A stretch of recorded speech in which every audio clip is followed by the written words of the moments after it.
నమస్తే, welcome to ముచ్చటైన మాట.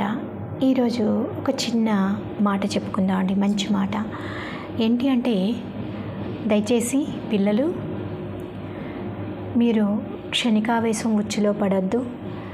ఆ క్షణికావేశం ఉచ్చులో పడి కోపంతో మాట్లాడటం, ఎదుటి వారిపైన అరవటం, అలాగనే మేము అన్నదే నిజం అని నిరూపించుకోవటానికి ఎంతటికైనా తెగించటం, ఎదుటివారిని దూషణలాడటం, ఎదుటివారిపై ఊరికే కోపం పట్టడం, ఇలాంటివన్నీ చేయొద్దు. మనకి కోపం రావచ్చు, సహజమే. కోపం రావటం సహజమే అన్న ఆ నిమిషంలో మనం ప్రశాంతంగా ఆలోచిస్తే కాసేపు, అప్పుడు ఆ కోపానికి కారణమేంటో అర్థమవుతుంది.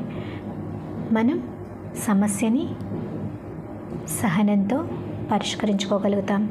దయచేసి మీ క్షణికావేశంలో, కోపంలో మీకు తోచిన పని చేయొద్దు, ఎదుటివారిని దూషించొద్దు.